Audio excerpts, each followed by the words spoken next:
Hello, good morning everyone.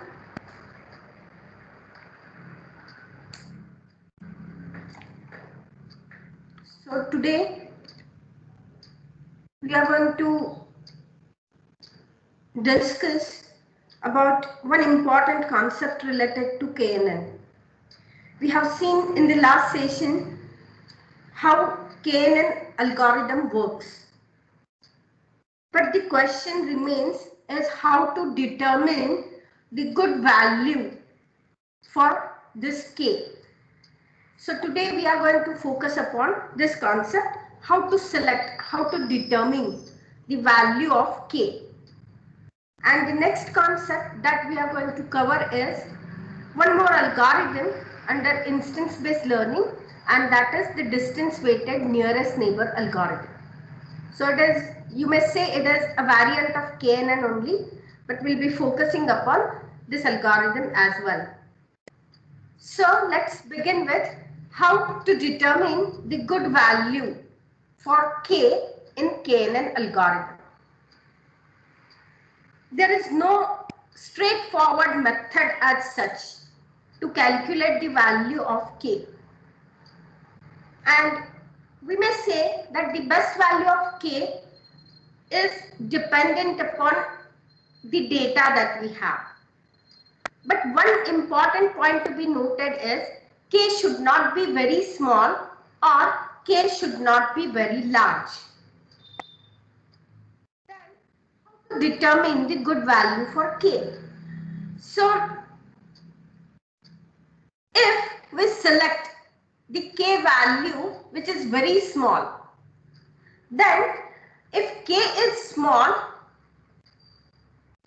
then it is sensitive to noisy points in the data set. So what we mean by that? Let us assume this example. So what we have here is we are having this point as our query instance, right? And we want to find out the class of this query instance. We are making use of 1NN, right?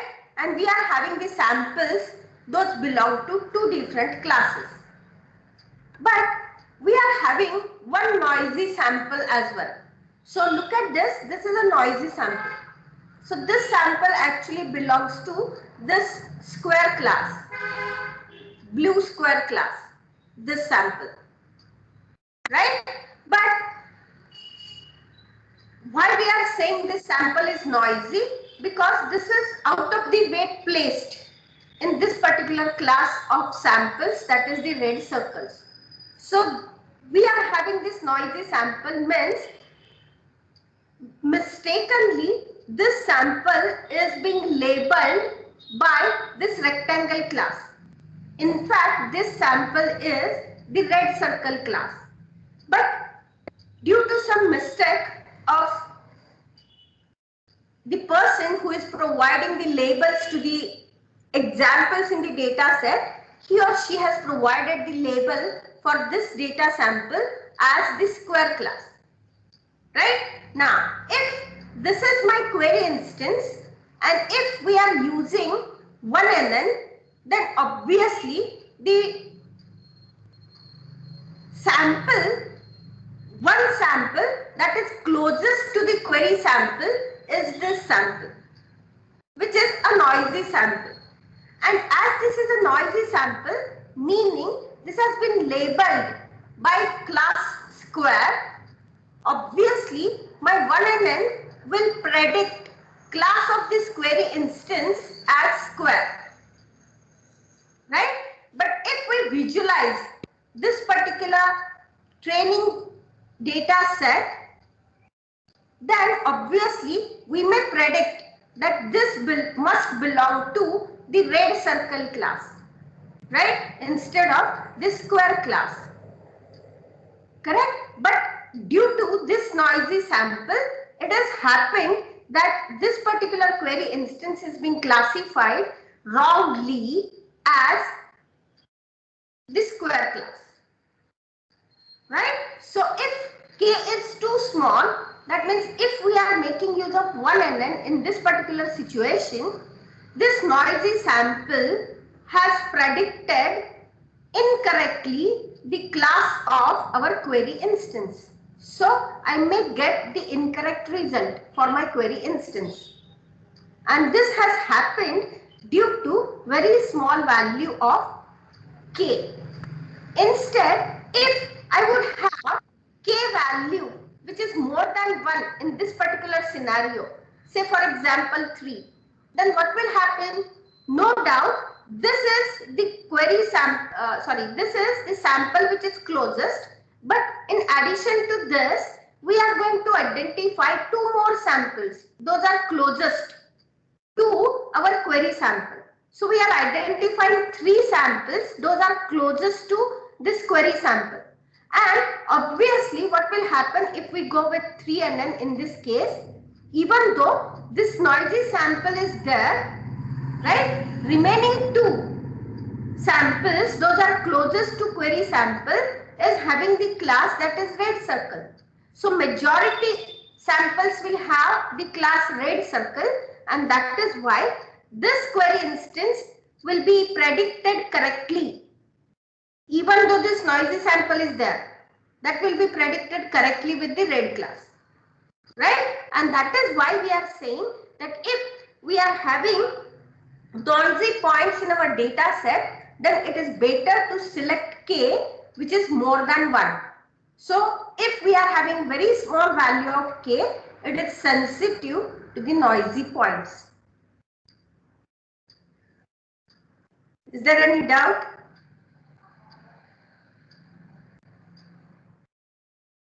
Yes.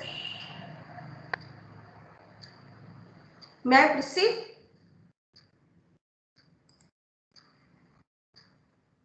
Yes, ma'am. Fine. Now let us go to the next case.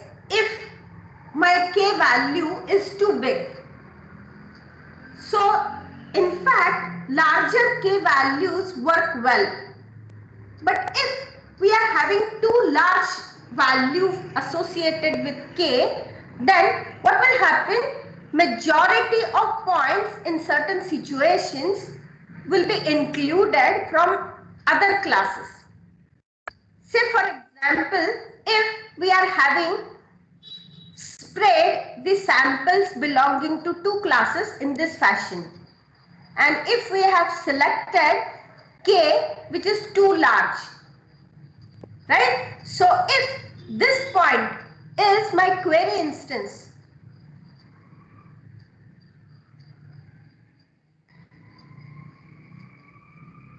if this point is our query instance xq, right? And if we are having large value of k, then what will happen?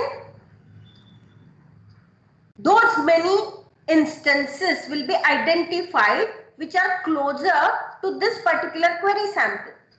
And in this situation, it may happen that the set of these k points may have majority points from other classes. See here, if this is the point for which we want to predict the class, right? By looking at this data set, we may predict that this point belongs to this red plus, right? But if my k value is too big, then obviously, and this is the spread of the data points in our space, then obviously it may happen that many of the samples are also being included, right, in my k instances. And whenever we try to find out the majority class label, then obviously this point may be incorrectly classified as the class this negative, right? So if k is too large, then also we may face some problems. Further, in case of large values of k, lots of processing also need to be done, and it may adversely impact the performance of our algorithm, right? So selecting the appropriate value of k is really very important if we want to go with this KNN algorithm. right? So we have seen what will happen if k is too small, and we have seen what will happen if k is too large, right? So we should select the value of k which is midway. So how to determine this value of k? There is one method called as square root method to determine this value of k. The method is known as square root method. So what does this method do? Whatever are the number of samples in the training data set, take the square root of number of samples in the training data set and pick the value of k which is smaller than the square root of m, where this m is the number of examples. Are you getting me? What it does? If number of examples are m, right, then find out square root of m and select the value of k such that it is less than the square root of m. That is one of the methods that is proposed for selecting the value of k. Right? This is called as square root method. Another simple method is the experimental method. So what we mean by that experimental method and how it works? So we start with value of k which is equal to 1, right? And we are making use of a test set to validate the error rate of the classification, right? So we begin with the value of k equal to 1 and the test set is being, or the samples in the test set are being predicted for its class, and we find the error rate. Okay, then we go on repeating this process with different values of k. So in the next iteration, what we are going to do is we are going to increment the value of k by 2. So the next value of k would be 3, right? So for k equal to 3, once again we are going to find out the classification of the samples in the test set, and we are going to find out the error, right? We go on repeating this, and finally we are going to select the value of k for which the error rate is minimum, right? So this is a simple experimental method. So we begin from k equal to 1, right? We find out, or we make use of the test data set to validate the error rate. Then we modify the value of k. So we increment the value of k by 2, and once again we repeat the experiment. Once again we are finding out the error rate, and we keep on repeating this, and ultimately we are finding the value of k for which the error rate is minimum, right? So this is the experimental method. Okay, now what next? We may go with the cross validation method as well. So we have seen what we mean by cross validation in unit number 1. So we may apply here cross validation. So what does this mean? Once again we begin with k equal to 1, right? And we may use cross validation. Cross validation may be 5-fold cross validation or 10-fold cross validation, whatever it may be. Having 50 samples, right? Overall 50 samples if I'm having in my training data set, then if I make use of 5-fold cross validation, then what I need to do? I need to split my entire data set into 5 folds. So I need to partition my data set. How many samples I'm having? I'm having 50 samples. So whenever I split these 50 samples in 5 folds, what will happen in every fold, I'll be having 10 samples. Yes. Is that correct? Yes, And ma'am. I will form these folds such that in every fold, I will be having similar proportion of the samples belonging to every class. I'll make sure that. Right? So if I'm having now these 5 folds, in every fold, I'll be having 10 samples. Then what I'll do in the first pass, right? What I will do is this first fold is being used for testing and remaining 4 folds will be used for training. Next, what I'll do, I will use the second fold for testing and remaining 4 folds. That means 1, 3, 4 and 5. Those are being used for training. In the next pass, I will use this third fold for testing and remaining 4 for training and so on. So ultimately, I will carry out this process 5 times with 5 different test sets and I will find out the error.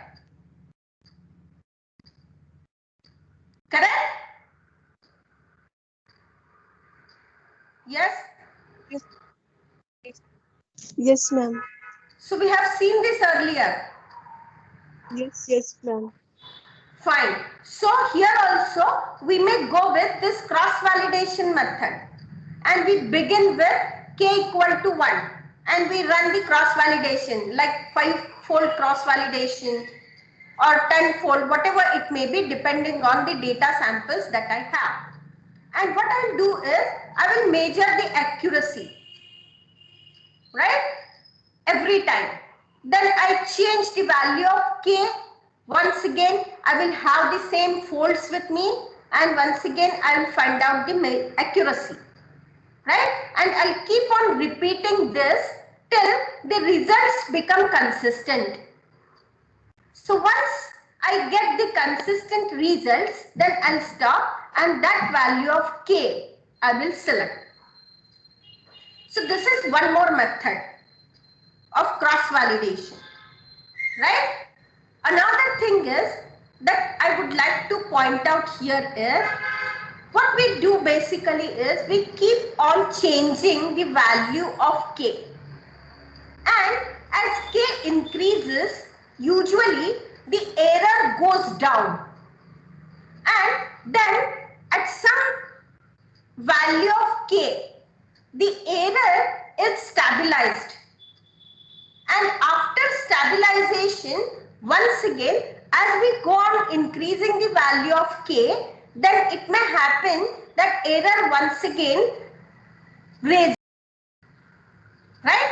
So, typically, if we try to plot it, see here, I'm going to plot this. So, on x-axis, what I'm having is the value of k. Right? And on y-axis, I am having error and I am going to plot it. So for very small values, suppose this is 1, 2, 3 and so on. So for very small value, I may have large error. Okay, then for k equal to 2 maybe, I may have some error. And this is how I'm going to plot the error. So as I go on increasing the value of k, my error goes on decreasing. And at some point, right, I'm having some constant error. So my error is stabilized. And I'm having something like this. And after some value of k, which is much higher, it may happen that once again my error goes up, right? So at the point wherever we are starting this stable zone, so see here, so my stable zone suppose starts at this point k, right? So after that for some time, for some values of k, I am having stability in the error, right? So whatever is this point, so we are finding out that this k will be optimum at the beginning of this stable zone, right? And we will pick this value of k to perform our experiment finally. So this method is known as elbow method. So what we do, we go on changing the value of k, and we to compute for every value of k, we are going to compute the error, and we are going to plot it against k.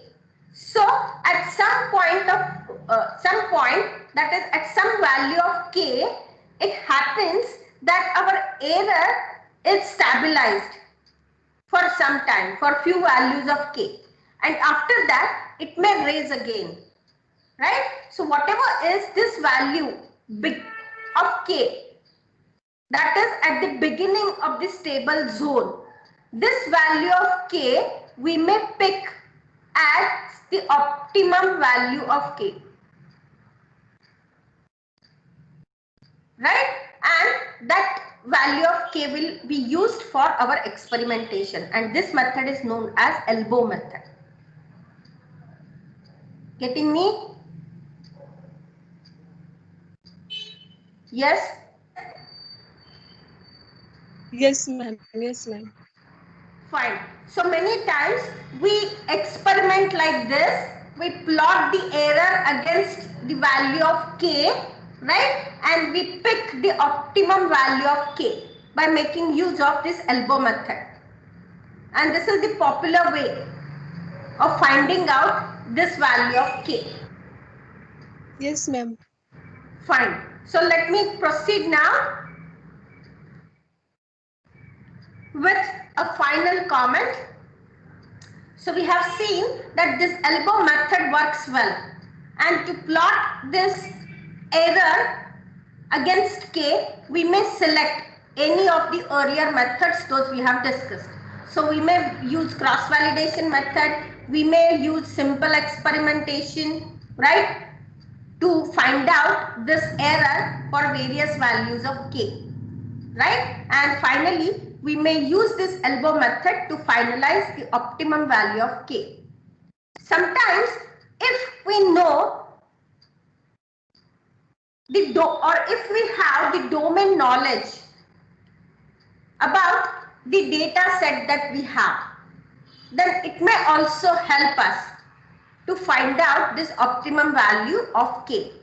And one important comment is the k should be used which is the odd number. So don't use even number for k. And the reason is very obvious why we should not have even number for k. As I stated, we usually pick k value as 1, 3, 5, 7 and so on, odd number. But we do not prefer to have k value as even number. And the reason is very obvious. What would be the reason for k being odd number? Yes?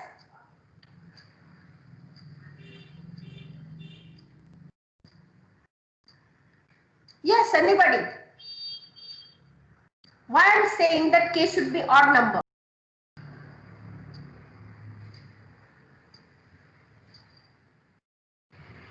Yes. What we are actually doing in KNN algorithm, we are finding out nearest neighbors, k nearest neighbors. Correct, na? And these nearest neighbors are voting.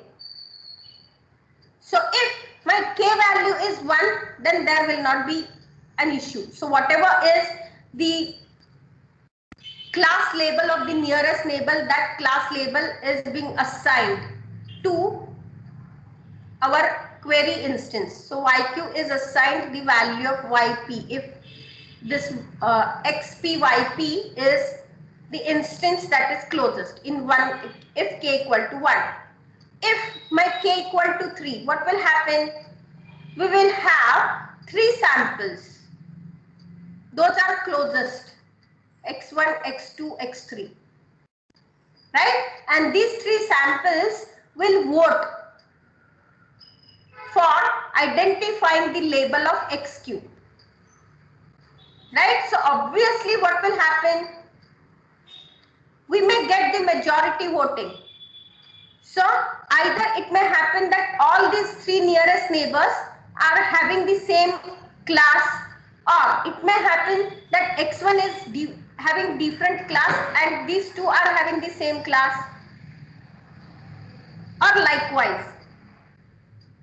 Correct? So obviously if my k value is odd, then obviously I am getting the majority voting.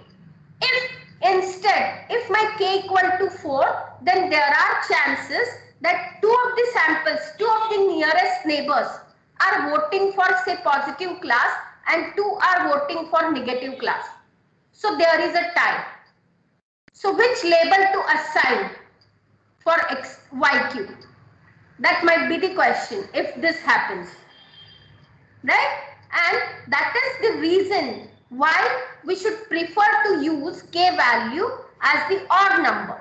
So if we select the odd number for k, then there is no possibility of having a tie while finding out the label for the query instance. Correct? So let's go to the next algorithm, that is distance weighted nearest neighbor algorithm. Distance weighted nearest neighbor algorithm. So this is in fact the refinement to KNN algorithm that we have discussed. Right? This algorithm is highly effective for many practical problems. This is robust to noisy training data, and it is quite useful if we are having sufficiently large training data set. Right? So it is robust to noisy training data, and it would work well if we are having the large training data set. So we will see with one example what is this distance weighted nearest neighbor algorithm. Suppose we are having these samples with us.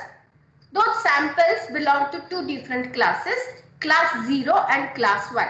So red samples belong to class 0 and green samples belong to class 1.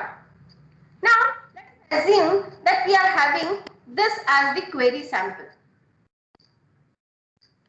So we want to find out class for this sample. Okay. Now if we are using k nearest neighbor algorithm with the value of k that is greater than 1, then obviously what will happen? We try to find out k nearest neighbors. K nearest neighbors. Right? So if say for example, if I am having the value of k that is equal to 5, then what I'll do? I will try to find out 5 nearest neighbors for this query example. So one nearest neighbor might be this green sample, right? But the other neighbors are like this. So this might be first, this might be second, third, fourth, and this is fifth. Right? So if I select the value of k equal to 5, then I may get these 5 samples. Those are closest. Okay? Are you getting me? If I select k equal to 3, then obviously I'll be getting this first sample, second and third. So in both the cases, if k equal to 3 or k equal to 5, what will happen? The majority samples out of k will find out the class label for this XQ, for this query instance, and that class label would be red class. So my YQ would be class 0, that is red class. Right? But if we look at this particular sample, this is more closer to this class, green class. If we visually try to look at this sample, we may say that this should not belong to the red class, but it should belong to green class.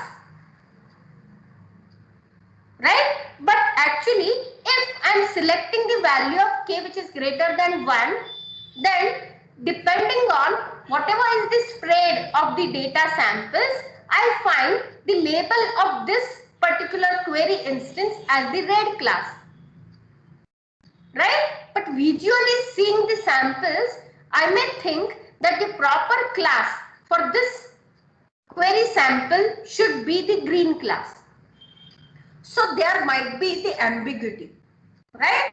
And that is why we are having this algorithm known as distance weighted nearest neighbor algorithm. So what we mean by this distance weighted nearest neighbor algorithm? We are going to weigh the contribution of each of the k neighbors according to the distance to the query point. What does this mean? See, if we are selecting k neighbors, then depending on the distance of that neighbor, we are going to have some weight value associated with that sample. So greater weight is being assigned to the samples, those are closer, right? And the smaller weight is being assigned to the neighbors, those are far away from the query instance, right? So contribution of the nearest neighbors is than the contribution of the neighbors, those are far away, right? So this is what we mean by giving the weight to the neighbors, and this weight actually is the contribution of each k neighbor depending on the distance to the query point XQ, right? So for discrete target functions or for the classification problem, we know this expression, we have expression earlier, how we are going to predict this YQ, right? So we are finding out simply the number of samples belonging to each class out of k nearest neighbors, and whichever class is having maximum number of samples, we are going to assign that class label to my XQ instance, right? So we have seen this earlier. Now what we are doing is we are simply adding this weight here, Wi. So associated with every neighbor, how many neighbors we have? We are having k neighbors. So associated with every neighbor, we are having now this weight, Wi. So Wi multiplied with this delta function. So this delta function, what does this mean, delta function? This delta function simply finds out whether yi and v are same. If they are same, this will be evaluated as 1. And if they are different, then it is evaluated as 0. So we have seen this earlier. And this function simply is being used to find out the number of examples out of k instances which are having the particular class label, right? So in this distance weighted nearest neighbor algorithm, simply we are modifying this function that will help us to provide this class label YQ. So we are adding this weight with this delta function, and usually this weight is the inverse of the distance. So dxqxi, what is this? This is the Euclidean distance between the query sample xq and my xi. That is the sample in k neighbors. So xi is the sample, ith sample among k nearest neighbors. So we are finding out the Euclidean distance and square of that, and we are having inverse of this distance square, and that value is being assigned as wi. So if my query instance is not the same as one of the neighbors xi, then we are having our weight value wi, which is inverse of the distance. Otherwise, if xq and xi are same, that means if our query instance, if it happens that the query instance is same as one of the samples, then we are going to assign this wi as 1. So why we are having these two separate cases? If xq and xi are same, then the distance would be 0, because these are two same points, and 1 divided by 0 will provide us the infinite value, and we do not want to manipulate that. And that is why if both the instances are same, then our weight would be 1. Otherwise, our weight would be 1 divided by distance square. So this is how we are going to use this weight value associated with every neighbor, right? And now by making use of this formula, we are going to predict this yq. So we are computing this value, and for whichever class V this value is maximum, that class is assigned to yq. I'll repeat. We are going to compute this expression, right? We are going to compute this expression for every class label V. And for whichever class V this value is maximum, that class label is being assigned to yq.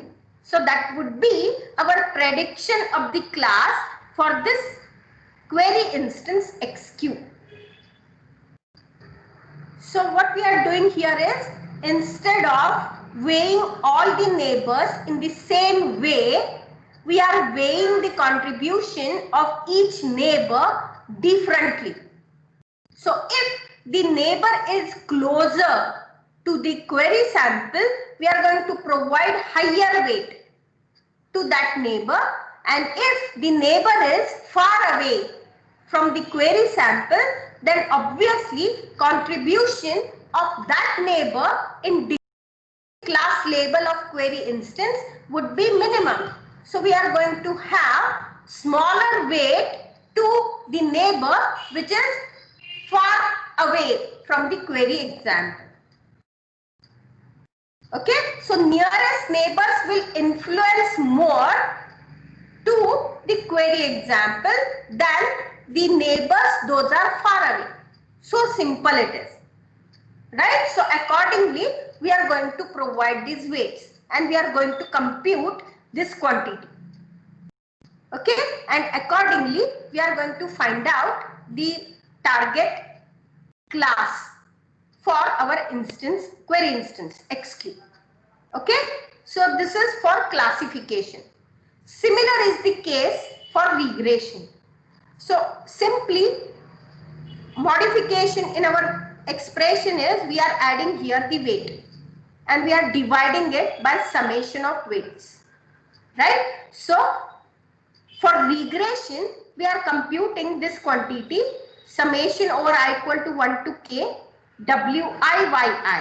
So here my yi is the continuous value, and that gets multiplied with the weight, and weight is dependent upon the how close my neighbor is, right, divided by summation of weights, and this will provide me the regression value for our query instance xq.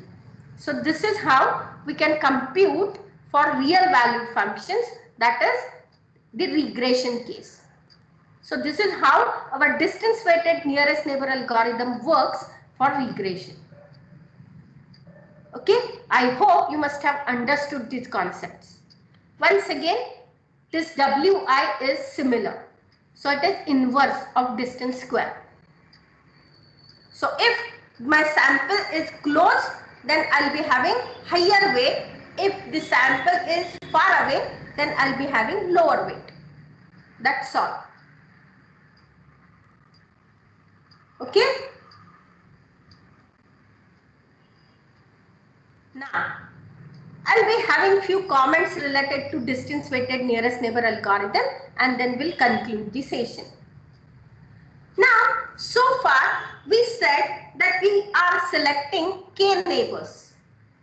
But if we go with distance weighted nearest neighbor algorithm, then it is possible to consider all samples instead of only k nearest neighbors.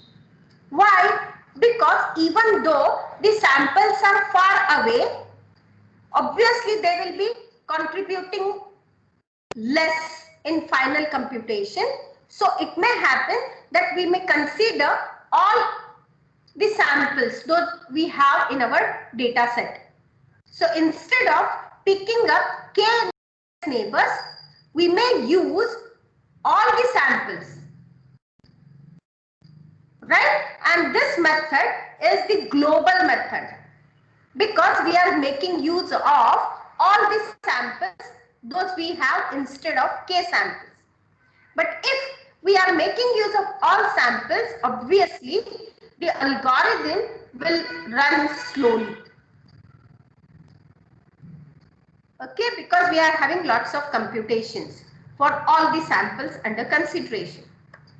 Okay, so when this global method considering all the samples is applied to real valued functions, that is regression, this typical method is being known as the Schaefer's method, which was proposed in 1968.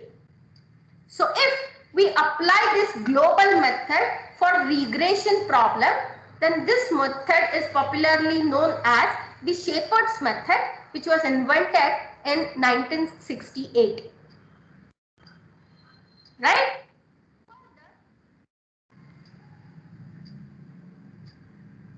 As we have to calculate the distance of the test case from all training cases, for large data sets, we are having huge computational overhead in KNN, in KNN algorithm.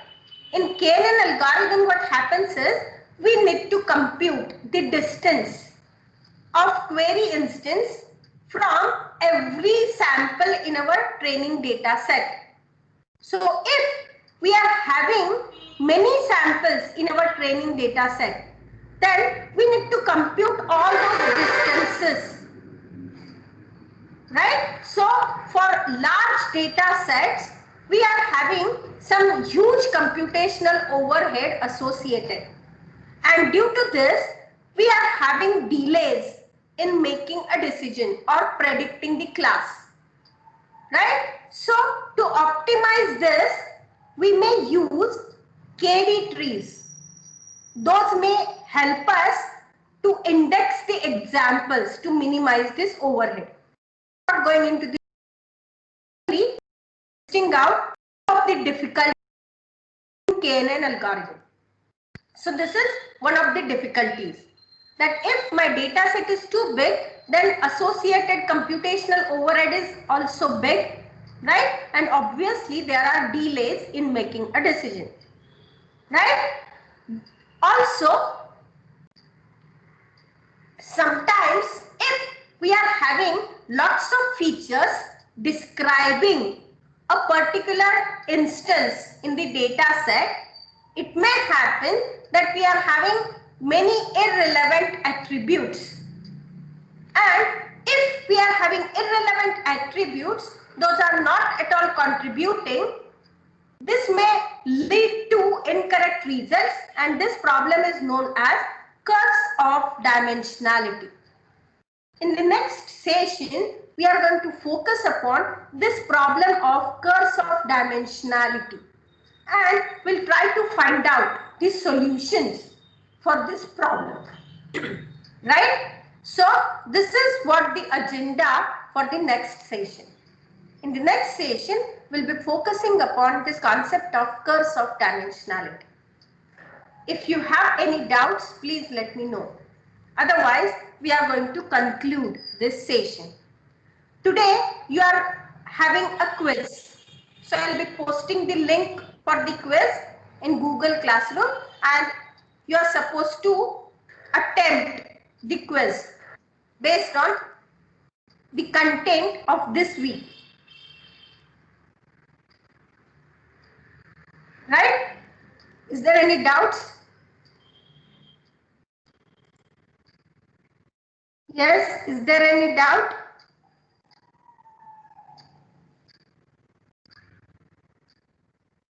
Okay, so I think you are not having any doubts. So let us conclude the session today. Thank you.